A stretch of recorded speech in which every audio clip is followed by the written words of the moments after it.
You've been the one who listens, who absorbs, who stays calm while chaos erupts around you, who extends understanding when others weaponize judgment.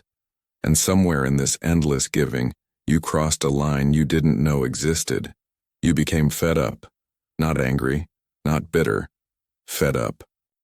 And Carl Jung documented why this specific moment, this precise psychological shift, creates something far more dangerous to manipulators than any rage ever could. This isn't about revenge. It's not about becoming cruel. It's about what Jung observed happens when an empath's capacity for absorption reaches saturation, when the psyche can no longer maintain participation mystique. When differentiation occurs not through gradual development, but through sudden, irreversible recognition. And what emerges from this recognition is what Jung would call psychological sovereignty. The empath who no longer needs anything from the dynamic. And that absence of need is what makes them dangerous. Jung spent decades observing what he called participation mystique.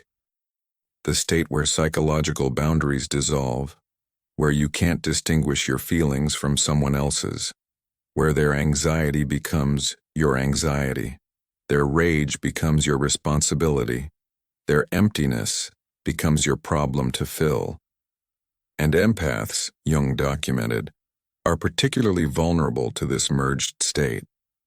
Not because you're weak, but because your psyche naturally attunes to others. You feel what they feel before they've expressed it. You sense what they need before they've asked. And this sensitivity, when unprotected by boundaries, creates what Jung recognized as psychological permeability. You absorb without filtering, take in without processing, carry without questioning whether this weight is actually yours. And for years, maybe decades, this seems like compassion, like love, like what connection requires. You don't recognize it as participation mystique, as the dissolution of self into other, as the slow erasure of your own psychological territory, until something shifts, until you reach what Jung would call the threshold of tolerance, the moment when your psyche can no longer sustain the merged state without fragmenting entirely. This threshold isn't chosen, it's reached. You don't decide to become fed up the way you decide to set a boundary. Fed up happens when accumulated absorption exceeds your capacity for integration, when you've carried so much that isn't yours that your own content has nowhere to exist, when you've been so available to others' needs that your needs have atrophied from neglect. And Jung observed that when this threshold is crossed, something irreversible occurs. The psyche doesn't just set a boundary, it withdraws entirely from the merged state. Differentiation happens not gradually but absolutely. And here's what makes this dangerous to those who've been feeding on your permeability. You don't announce the shift, don't explain it, don't justify it. You simply stop being available for the dynamic that required your constant absorption. And they feel this before you've said a word. Because the energetic signature changes. You're no longer leaking, no longer porous, no longer accessible in the way that allowed them to regulate themselves through your system. Jung would recognize this as the establishment of what he called psychological boundaries, not walls built consciously, but natural differentiation that emerges when participation mystique can no longer be sustained. They interpret this as cruelty, as coldness, as you changing for the worse. But what's actually happened is you've stopped changing for them, stopped modifying yourself to maintain their comfort, stopped performing the version of you that kept the dynamic stable. And this cessation of performance feels like abandonment to someone who needed your constant adjustment. But Jung understood it differently, as the emergence of authentic self from beneath layers of adaptive persona. As individuation beginning not through philosophical contemplation, but through psychological necessity. The fed-up empath becomes dangerous because they've discovered something that can't be undiscovered, that their entire relational pattern was built on a foundation of self-abandonment. That every time they prioritized someone else's emotional regulation over their own, they were participating in their own erasure. That what they called love was often participation mystique. What they called compassion was often lack of differentiation. What they called connection was often merger that served the other while depleting the self. And once this is seen, it can't be unseen, can't be unknowable, can't be returned to unconsciousness. Jung documented that consciousness once achieved is irreversible. You can't go back to not knowing what you know. Can't return to the merged state once differentiation has occurred. Can't resume participation mystique once you've recognized it as participation mystique. And this is what narcissists and manipulators fear most. Not your anger, which they can deflect. Not your accusations, which they can deny. But your clarity, your seeing, your refusal to participate in the dynamic that required your unconsciousness. Because anger can be manipulated, but clarity cannot. When you were angry, you were still engaged, still reactive, still trying to make them understand, still hoping for acknowledgement or change or validation. But fed up is different. Fed up is the end of hoping, the cessation of trying, the withdrawal of investment in outcomes you can't control. Jung observed that this withdrawal creates what he called psychological immunity, not because you've built defenses, but because you're no longer positioned where their projections can land. You're not defending, you're not explaining, you're simply no longer available for the transaction that required your constant adjustment. And here's what this looks like in practice. They say something designed to trigger guilt. And instead of the familiar scramble to prove you're not guilty, to justify your position, to manage their feelings about your boundary, there's just silence. Or a simple acknowledgement without defense. I understand you feel that way. No argument, no explanation, no attempt to change their perception. Because you've recognized something Jung spent his career documenting. That you cannot control another person's inner reality, cannot make them see you clearly if they're committed to distortion, cannot force recognition from someone invested in misunderstanding. This recognition is what creates the danger.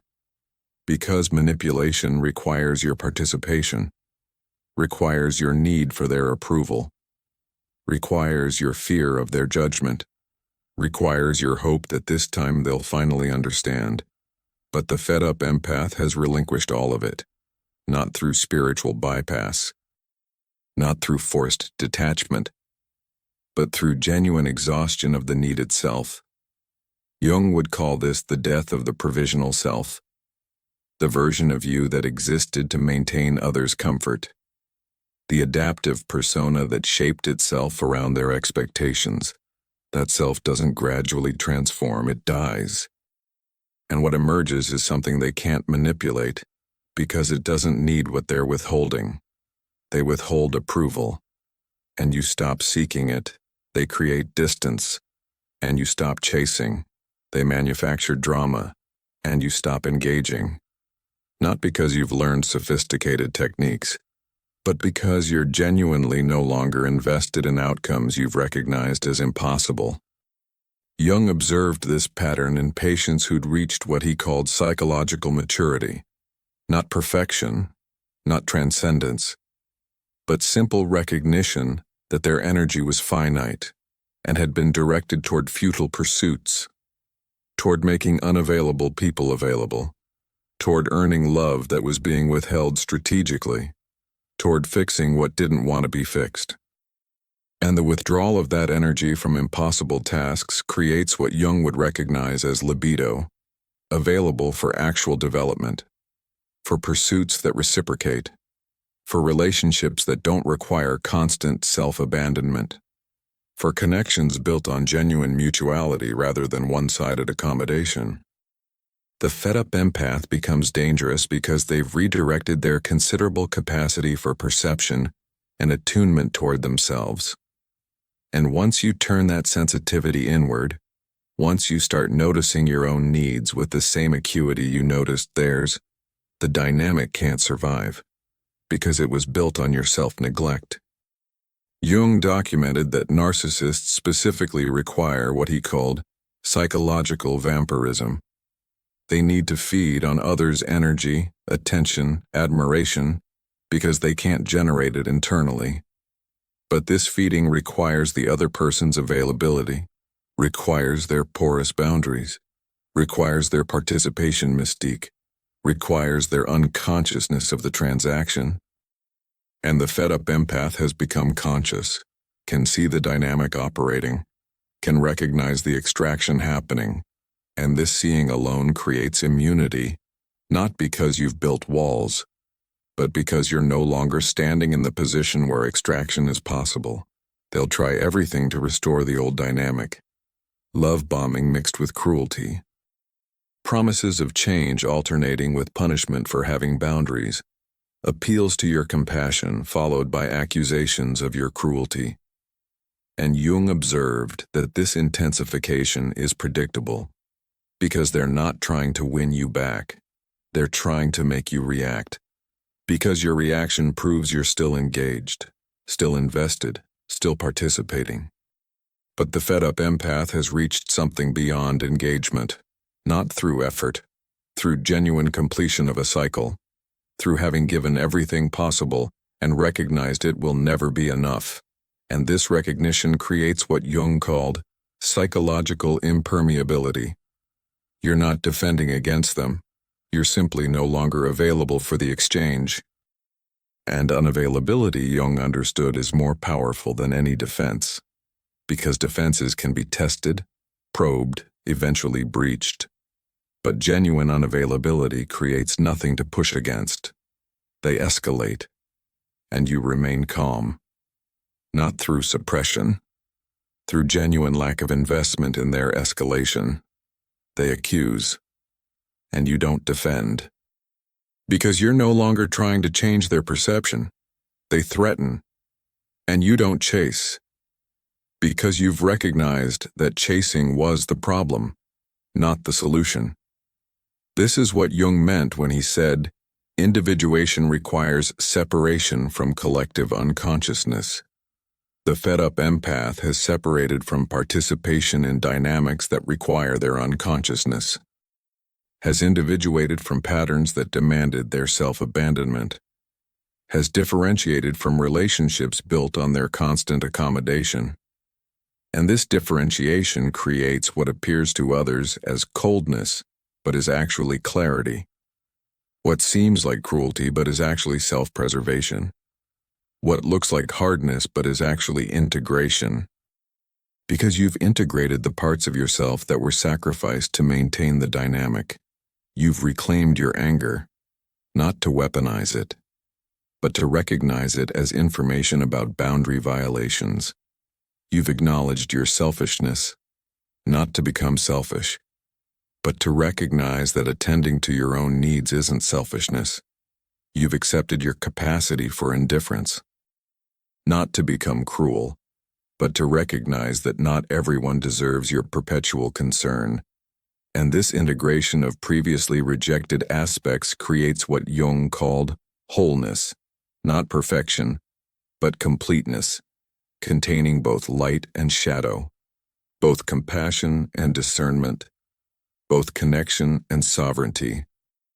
And wholeness is what makes the fed-up empath genuinely dangerous to exploitative dynamics, because wholeness can't be manipulated through partial recognition, can't be controlled through withholding what you're no longer seeking, can't be destabilized through tactics designed for fragmented psyches. You're not defending your goodness because you've accepted your capacity for both good and harm. You're not proving your worth because you've stopped outsourcing your sense of value to others' judgments. You're not maintaining false peace because you've recognized that peace requiring constant self-betrayal isn't peace at all. Jung spent his career documenting that psychological health isn't the absence of conflict.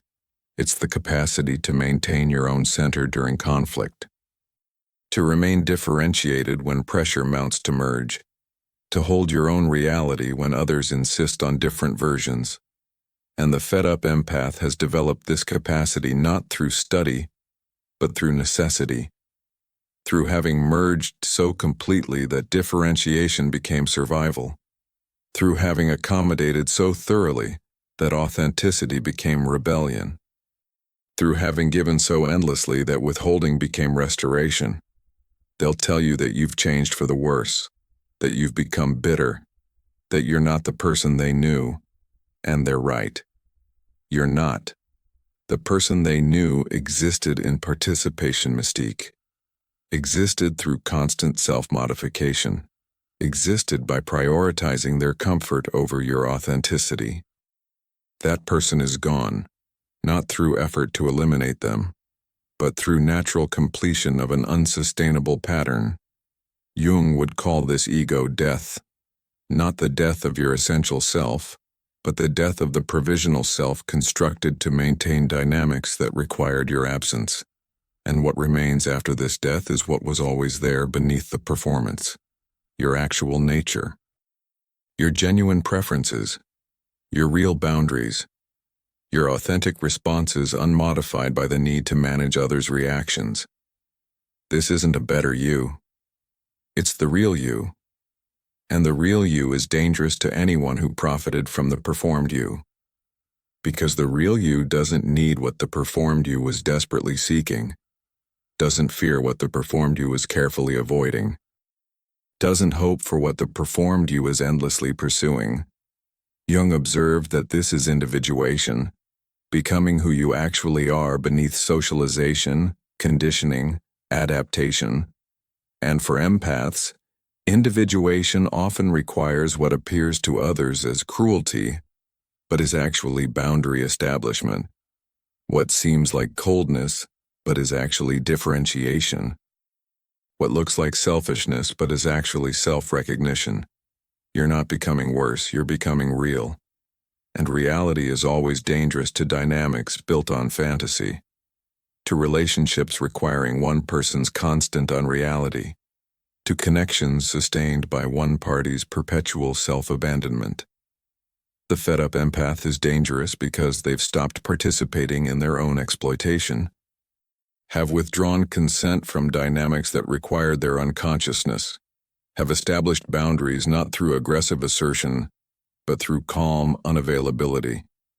And this calm is what they can't penetrate, because it's not a defense to overcome. It's a genuine state of completion with trying, of exhaustion with performing, of saturation with absorbing. Jung would recognize this as psychological sovereignty, the state where you're governed by your own reality rather than others' versions of you. And sovereignty, once established, is nearly impossible to dismantle, because it's not based on what others grant. It's based on what you've reclaimed, your attention, your energy, your time, your considerable capacity for perception and understanding, redirected from futile attempts to change the unchangeable toward actual development of your own potential. This redirection is what creates the danger, because a sovereign empath is an empath who's no longer available for extraction, and unavailable empaths cannot be used, cannot be manipulated, cannot be controlled through the very sensitivity that once made them vulnerable. You haven't lost your empathy. You've developed discernment about where it's directed, haven't become cold. You've established differentiation between your feelings and others, haven't turned cruel. You've integrated the capacity to prioritize yourself without guilt. And this integration creates what Jung called the individuated personality. Someone who can connect without merging, who can love without losing themselves, who can give without depleting, who can withdraw without cruelty. Because all of it comes from choice rather than compulsion, from consciousness rather than unconscious pattern. from sovereignty rather than participation mystique. The narcissist, the manipulator, the energy vampire, they all fear the same thing: your completion with needing them, your genuine indifference to outcomes you can't control, your calm unavailability for dynamics requiring your constant adjustment. Because as long as you needed something from them, approval, recognition, love, change, they had leverage. But the fed-up empath needs nothing, seeks nothing, hopes for nothing from sources that have proven themselves incapable of providing it. And this absence of need is what makes you dangerous. Not because you'll attack, but because you've withdrawn entirely from the field of battle. Jung proved that you cannot control what you don't engage, cannot manipulate what isn't seeking your approval, cannot destabilize what isn't dependent on your validation. The fed-up empath has become ungovernable, not through rebellion, through differentiation, not through hardness, through integration, not through cruelty, through clarity. And clarity about the nature of the dynamic, about the futility of hoping for change, about the necessity of withdrawal. This clarity creates immunity that no defense could establish. Because you're not defending against them. You're simply no longer positioned where their tactics can reach. You've become dangerous by becoming unavailable, threatening by becoming sovereign, powerful by becoming complete. And this completion, this wholeness that includes both your light and your capacity to say no, both your compassion and your discernment, both your sensitivity and your boundaries. This is what Jung spent his life documenting as psychological maturity. The fed-up empath isn't broken, isn't damaged, isn't less than they were. They're differentiated, individuated, sovereign. And sovereignty in an empath is the most dangerous thing to anyone who required their constant accommodation. Because the accommodating empath has left, and what remains is someone who knows their worth, who honors their limits, who directs their considerable gifts toward reciprocal connection rather than futile rescue, who has become, through necessity and exhaustion and fed-up completion, exactly what Jung described: psychologically independent, genuinely whole, completely sovereign, and utterly unavailable for exploitation. If this message resonated with you, take a moment to breathe, and remember that awareness grows when it's shared. Subscribe, so you don't lose your way when the next reflection arrives. Leave a like. It helps this message reach others who need to hear it but don't yet know why. And share your thoughts below, because every comment here becomes a spark, one awakened mind helping another remember. Together we move beyond the dark,